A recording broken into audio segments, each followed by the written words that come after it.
पहली मर्तबा मोहसिन नकवी साहब ने ये ओहदा संभाला है और पहली मर्तबा ही उनके सामने एक बाउंसर आ गई है, तो अब उसे डील कैसे करते हैं ये देखना होगा। एशिया कप 2025 पोस्टपोन होने वाला है। चुल्लू भर पानी में डूब मरना चाहिए। हम पाकिस्तानी ने एक दफा भी बाइकआउट नहीं किया। हम आपसे टेस्ट क्रिकेट खेलना चाहते हैं, T20 सीरीज खेलना चाहते हैं, वनडे सीरीज खेलना चाहते हैं, आपके मुल्क में आना चाहते हैं। कहते हैं ना सबसे बड़ा रुपया भैया, पैसे की चमक जो है वो उनको उस तरफ लेकर गई है और वो समझते हैं कि भारत उनके मफादात का तहफ्फुज करेगा, क्योंकि आपको पता है अफगानिस्तान ने तो डिक्लेयर कर दिया था कि भारत उनका होम ग्राउंड है। एयरफोर्स लीग में, एयरफोर्स वर्ल्ड चैंपियनशिप के अंदर पाकिस्तान ने उनको 6-0 से हरा दिया है, तो 6-0 के स्कोर के बाद तय कर दो ना कि बिल्कुल नहीं खेलना। असल मसला सवेरा यह है कि भारत ने अपना ग्रुप तगड़ा कर लिया है, क्योंकि भारत, अफगानिस्तान, श्रीलंका, ओमान एक पेज पर है और जो एसोसिएट ममालिक है उनमें सऊदी अरब हुआ, भूटान हुआ, जो एशियन क्रिकेट काउंसिल के एसोसिएट ममालिक है वो भी उनके साथ है। ब्रॉडकास्टर इंडियन है, 170 मिलियन उसने दिया हुआ है। जब इंडिया की टीम ही नहीं होगी तो वो 170 मिलियन क्यों इन्वेस्ट करेगा उस मार्केट में जहां उसकी खुद की टीम ना खेल रही हो। सो ये 1+1 = 2 नहीं होता। इसमें कोई नेशनलिस्ट होने की जरूरत नहीं है, इसमें कोई जिंगोइस्ट होने की जरूरत नहीं है। इसमें आपको सिर्फ बेसिक कॉमन सेंस इस्तेमाल करने की जरूरत है। कामयाबी किसकी है? पाकिस्तान क्रिकेट बोर्ड के सरबराह मोहसिन नकवी की कामयाबी है। यूएई जो है ना वो भी बीसीसीआई के साथ खड़ा हुआ है, जो वो फैसला करेगी वही होगा, पैसा बोलता है। क्योंकि यूएई के बोर्ड के अंदर जितने भी बड़े पोस्ट मेंबर्स हैं वो सारे के सारे इनके साथ ताल्लुकात है उनके। तो मुझे इस चीज़ का पहले भी इल्म था जब ये चैंपियंस ट्रॉफी थी कि जब मोहसिन नकवी साहब बनेंगे सदर एशियन क्रिकेट काउंसिल के, उसके बाद ये हरकतें शुरू होंगी। ठीक, उधर से बीसीसीआई शुरू करेगा, आईसीसी का जो सरबराह है वो भी इंडियन है और वो भी इन चीज़ों को जो है वो इधर उधर करने की कोशिश करेगा, बिगाड़ लेकर आएगा। एशियाई ममालिक के जो एसोसिएट ममालिक है, बेशतर जगह पर भारतीय निजात बाशिंदे जो है वहाँ हेल्म ऑफ अफेयर्स पर है क्रिकेट के जो ज्यादातर जिनका ताल्लुक हिंदू कम्युनिटी से है या जिनके लिंक्स, जिनकी रूट्स जो है वो भारत में, तो वो वैसे भी इन्फ्लुएंस है। या तो पाकिस्तान क्रिकेट बिल्कुल एक ऐसे कोने पे लाके बंद कर दी जाएगी जहां से निकलने के लिए आपको अगले 3-4-5 साल बहुत कुछ करना पड़ेगा। शायद पाकिस्तान और भारत अगर एशिया कप होता है तो इनको अलग ग्रुप में रखा जाए, क्योंकि टूर्नामेंट का इनेकाद इनके लिए बड़ा इंपॉर्टेंट है। ये भी तजवीज है। अब भारत जो है वो लोमड़ी की चाल चल रहा है। मोहसिन नकवी के लिए एक बहुत बड़ा सेटबैक बन जाएगा कि वो एसीसी के चेयरमैन थे और एशिया कप नहीं करवा पाए। 100 करोड़ से जायद का पाकिस्तान को नुकसान हो सकता है। Creation Asia cup cricket tournament अपने तयशुदा जो चीज़ें हैं उसके मुताबिक नहीं हो पाता। बीइंग अ पीसीबी चेयरमैन जो मेन काम है ना मोहसिन नकवी साहब का, वो अभी तक वो कर नहीं पाए। पाकिस्तान लोग जो कह रहे हैं बहुत बड़ी जीत है, भारत ने घुटने टेक दिए, इस तरह की बातें नहीं होनी चाहिए। क्रिकेट को क्रिकेट की तरह लेना चाहिए। भारतीय मीडिया बड़ा चरागता है। भारतीय मीडिया ने बहुत शोर मचाया कि कहां आप वर्ल्ड चैंपियंस लीग में पाकिस्तान के खिलाफ नहीं खेल रहे और कहां आप जाकर एशिया कप में खेलेंगे। उम्मीदें छोड़ दें। जिस दिन लीग का मैच कैंसिल हुआ था मैंने उसी दिन कहा था कि मैं यहाँ पे लिख देता हूँ। जय हिंद दोस्तों। तो दोस्तों आज एशिया कप का मीटिंग था। मीटिंग में ही डिसाइड होना था कि क्या पाकिस्तान और इंडिया एक साथ खेलेगी, और आज वही हुआ जो बीसीसीआई हमेशा से चाहता है। क्योंकि बीसीसीआई चाहता है कि हमें पाकिस्तान के साथ कभी भी हम लोग का मैच ना हो, क्योंकि ऑपरेशन सिंदूर के बाद से जिस तरह से हालात हुआ उसको लेकर अब बीसीसीआई पाकिस्तान के साथ कोई भी इस तरह के मैच खेलना नहीं चाहता है, जबकि पाकिस्तान हमेशा चाहता है कि हम इंडिया के साथ जाकर उनके घर पर खेले। तो आइए देखते हैं कितना मजा आता है।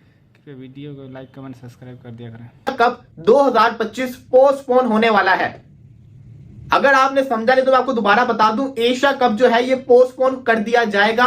इसकी वजह क्या है? इसकी वजह अब आप गौर से सुनिएगा। मीटिंग इतनी बड़ी नहीं थी। मीटिंग के अंदर तो एशिया कप का फैसला होना था।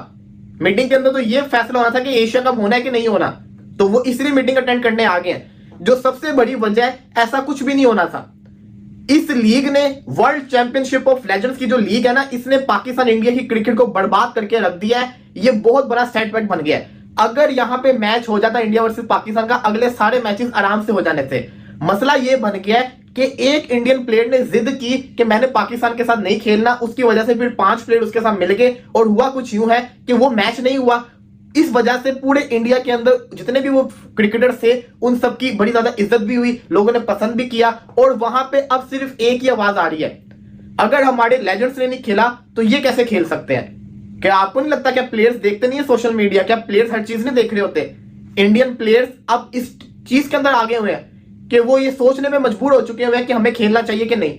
और बीसीसीआई के ऊपर बहुत प्रेशर बन गया हुआ है। कहते हैं ना सबसे बड़ा रुपया भैया, पैसे की चमक जो है वो उनको उस तरफ लेकर गई है और वो समझते हैं कि भारत उनके मफादात का तहफ्फुज करेगा। क्योंकि आपको पता है अफगानिस्तान ने तो डिक्लेयर कर दिया था कि भारत उनका होम ग्राउंड है, टेस्ट मैच वो भारत नहीं खेले, उनके पास अभी कोई इंटरनेशनल स्टैंडर्ड का मैदान नहीं है। और फिर ओमान भी उनके साथ हो गया। उसकी बुनियादी वजह यह है कि एशियाई ममालिक के जो एसोसिएट ममालिक है, बेशतर जगह पर भारतीय निजात बाशिंदे जो है वहां हेल्म ऑफ अफेयर्स पर है क्रिकेट के जो ज्यादातर जिनका ताल्लुक हिंदू कम्युनिटी से है या जिनके लिंक्स जिनकी रूट्स जो है वो भारत में, तो वो वैसे भी इन्फ्लुएंस है। अब आप देखें ना, संजीव गुप्ता जो है वो बन गए आईसीसी के चीफ एग्जीक्यूटिव, उनका ताल्लुक भी भारत से, जय शाह का ताल्लुक भी भारत से, शेखर जो उनके मीडिया के डायरेक्टर है उनका ताल्लुक भी भारत से। तो सारे ही लोग, ये इंडियन क्रिकेट काउंसिल वहां है और यहाँ एशियन क्रिकेट काउंसिल को भी वो इंडियन क्रिकेट काउंसिल बनाना चाह रहे हैं। राइट, तो फिर क्या अब एसीसी का जो इजलास है उसमें आप एशिया कप के शेड्यूल का ऐलान होना जो है उसकी तवक्को कर रहे हैं? पहली लाइन बीसीसीआई ने क्रॉस करनी है, उन्होंने ये चीज बतानी है कि हमने करना है या नहीं करना, because they are the host.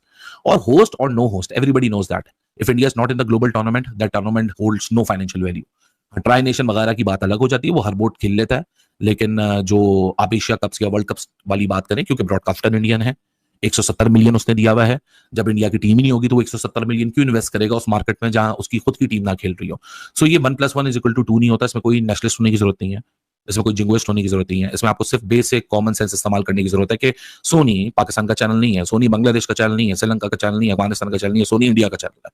और उन्होंने $170 मिलियन दिए हैं, जिसकी वजह से पाकिस्तान सारे फुल मेंबर्स को, बीसीसीआई ऑल्दो पैसा रखता नहीं है, वो पैसा अपने पास लेके दे देता है वापस उसी पूल में, लेकिन 15% का कट है सारे फुल मेंबर्स का। तो आप बीसीसीआई को अगर साइड में हटा दें, उनके लिए 25.5 million over the spread of 7 years कोई बहुत बड़ी रकम नहीं है। But when you talk about Pakistan, Sri Lanka, Bangladesh, Afghanistan, उनके लिए काफी बड़ी रकम बन जाती है, जो कि 7 साल में अगर मैं डिवाइड करूं फॉर पर एनम तो वो तकरीबन $4 मिलियन बनता है। ये पार्टिसिपेटिंग फी नहीं है, ये सिर्फ रेवेन्यू का शेयर है। इसके अलावा जब आप पार्टिसिपेट करते हैं उसमें पार्टिसिपेटिंग फी अलग होती है, बोर्डिंग लॉजिंग सारी एशियन क्रिकेट काउंसिल संभालता है, तो वो सारे एक्स्ट्रा मामला हैं। और जब आप जीतते हो तो उसका भी विनिंग बोनस आपको उसी से मिलता है। तो that is apart from that, जो कि डायरेक्टली प्लेयर्स को जा रहा होता है। सो ये मेरे ख्याल से एब्सोल्यूट क्लैरिटी आप लोग को मिल गई होगी कि एशिया कप का क्या प्लान है। वैसे तो एजेंडास में और भी चीजें, लेकिन मुझे नहीं लगता कि वो व्यूअर के लिए ज्यादा इतना इंटरेस्ट है उसमें बजट का टूर्नामेंट अप्रूव होना। ये भी तजवीज है। अब भारत जो है वो लोमड़ी की चाल चल रहा है, जिस तरीके से उसने आखिरी लम्हे पर एक दिन पहले इस इजलास में शिरकत पर रजामंदी जाहिर की है, उससे लगता है कि दाल में काला कुछ जरूर है और कुछ न कुछ वो जरूर करेगा। क्योंकि वीडियो लिंक पर वो आएंगे, उनके जो राजीव शुक्ला है जो बीसीसीआई के वाइस प्रेसिडेंट है, जो आइंदा आने वाले दिनों में बीसीसीआई के सदर भी बन सकते हैं रॉजर बिनी की जगह, तो कोई ना कोई मामला जरूर है। आज के इजलास में पता चलेगा। क्योंकि देखें, अगर लॉबिंग की बात की जाए तो 3 टेस्ट क्रिकेट खेलने वाले एशियाई ममालिक एक तरफ है, जिसमें भारत, श्रीलंका और अफगानिस्तान शामिल है, जबकि पाकिस्तान और बांग्लादेश एक तरफ है। तो इसमें उनकी रजामंदी जरूरी होगी जो टेस्ट प्लेइंग नेशन है। बाकी तो एसोसिएट ममालिक है एशियन क्रिकेट काउंसिल में। तो अब देखिए क्या होता है, लेकिन यही है कि गर्मा गर्म इजलास होगा और इसमें जिस तरह से आपने बताया कि अफगानिस्तान का नुमाइंदा भी वहां कि आप लोगों ने देखा कि किस तरह से पाकिस्तानी मीडिया रो रो कर अपना हालत सुना रही है और बता रही है कि आखिर पाकिस्तान हम लोग पाकिस्तान से इंडिया खेलना क्यों नहीं चाह रहा, क्योंकि हम लोग तो टेस्ट प्लेइंग नेशन है। अभी कुछ दिन पहले 18 जुलाई को जो लीजेंड मैच होने वाला था उसमें पाकिस्तान और इंडिया का मैच था, जबकि इंडिया उसको साफ तरह से बाइकाट कर दिया और खेलने से मना कर दिया। इसको लेकर पाकिस्तान मीडिया और गुस्सा आएगा कि हम लोग की गलती क्या है। बात सीधा और साफ है, क्योंकि अगर इंडिया पाकिस्तान के साथ कभी कोई मैच नहीं खेलेगा तो पाकिस्तान का कोई भी अवकात नहीं रह जाएगा क्रिकेट दुनिया में, क्योंकि इंडिया के चलते ही ज़्यादा लोग पाकिस्तान को जानते हैं, उनका क्रिकेट देखते हैं इंडिया के साथ ही। इसलिए अब इंडिया नहीं चाहेगा कि कभी भी हम पाकिस्तान के साथ खेलें, क्योंकि ऑपरेशन सिंदूर में बहुत से खराब शब्द बोले थे उनके कुछ खिलाड़ियों ने।